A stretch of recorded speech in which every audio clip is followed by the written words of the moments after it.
going, or what her agenda is, or what her real job is involved within RST. And then within this, as the movie goes by, you start really finding out who she is and what her intentions are. And what I really loved about this character was that she was fully layered. You know, she didn't feel like just one tone badass superhero girl. It was just this real girl who had issues and traumas and emotions, and there's no revenge story behind her. She just really wants to do what's right. And so it was very inspirational to me, and I also wanted to pay back my respect for the female soldiers that have, you know, represented us in really hard moments, and I wanted to do it right. So I was very proud and excited to bring them to life, you know.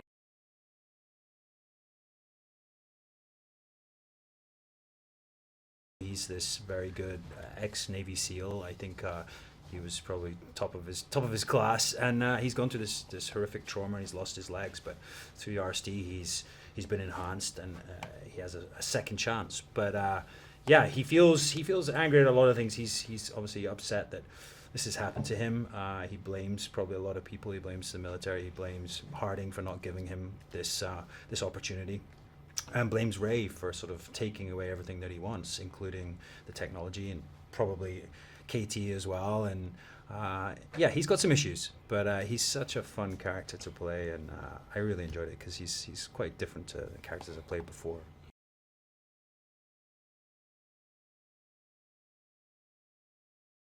He's the smartest guy in the room. I think he, just like today, but I think he's initially when you see this guy, he's a keep his head down kind of person. You know, he's a schemer at heart, which leads him to doing some of the dirty work that he does with his superpower. But you know, maybe there's a master scheme at play here for him. And I think, you know, you watch the film, you know, you'll see some of those things play out. I think him spending a lot of time alone has formed a lot of his extroverted actions that you would see. Obviously people who get human interaction know how to behave, and with this guy in particular, he doesn't.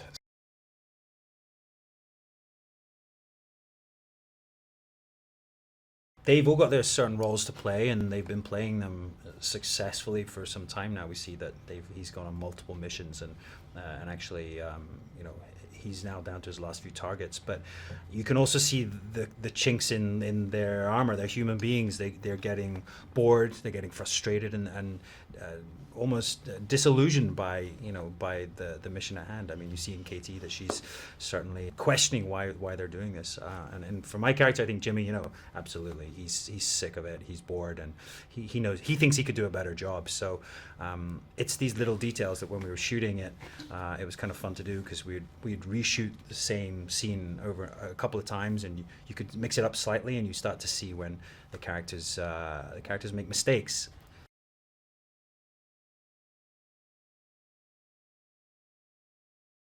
Because his memories are constantly being manipulated, if he does go off on his own, I could do stuff to him. You know, he has to become human. He does have to have that human side to kind of tap into his own self more. That technology being tapped into this web or whatever interface it's tapped into can still be manipulated.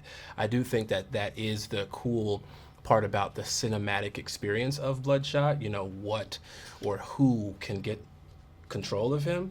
I think the soul of him, though, you know, there is there would be a joy in him going off on his own, because he go and do the right thing, and he, you know, be a lover and a fun person and all that stuff. But no, you got to tap into that brain and make him diabolical again. You know, that's what I would do.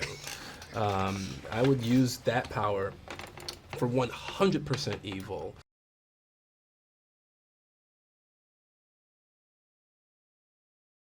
Ray Garrison is this military guy that we kind of meet as we start in this movie, and sort of is brought back to life by Harding with this nanotechnology to get a second chance at life. And he's kind of questioning where he comes from and who he is, and I think that sort of unravels to what the story goes towards. And I think that this was just such an incredible role for Vin Diesel as well, because I feel like he had never had the opportunity to be vulnerable to the level and the extent that he is in this film.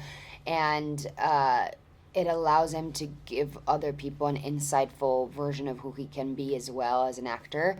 And it did such a service to Bloodshot as well, because it is a real human trying to find his meaning in life now that he's had a second chance. And I think it comes with a lot of things. It comes with rage and excitement and fear and emotions and doubts, and that's why I feel people will really relate to Bloodshot and really connect to him. He's not just a Terminator. He's not just this superpower or Superman. He is this guy who has all these conflicts and is trying to learn as he goes, but also trying to keep his humanity. And that's what made such special splash to us to be part of Bloodshot.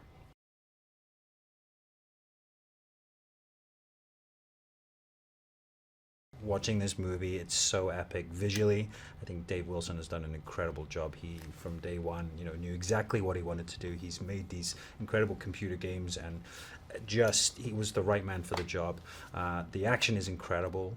The characters are really interesting and multifaceted. And honestly, you want to see this with everyone around you, because you're going to watch it once and then you're going to go, I want to go watch it again.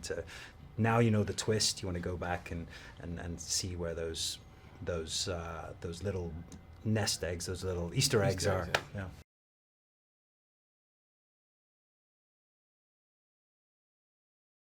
What really has defined Vin Diesel throughout his career is that when he had the shot to really make a difference, when he started what would be his legacy as an actor, he really cared about breaking the mold in the sense of like being inclusive, and he really represented a diversity at the time. And so Vin has done such a good job with expanding universes, and the fact that he has dived into Bloodshot after being part of many successful films and he's part of the Marvel world, he's part of the Fast and Furious world, and all these things was just strong in the sense of allowing people to expand in that actors to come in and do more and allow them to have more layered roles. And I think that everyone involved within itself, like the studio behind it, the director, taking risks on these movies is really important. And he, I think, was great for it as well, because it allowed him to get to a different level that he hadn't gotten before. And I think people will fall in love with him even more so. And it just goes to show that no matter what stage of your career you are, you can still reinvent yourself and do different stuff and show what you're capable of. And we're all very grateful, because we just created a whole new world with this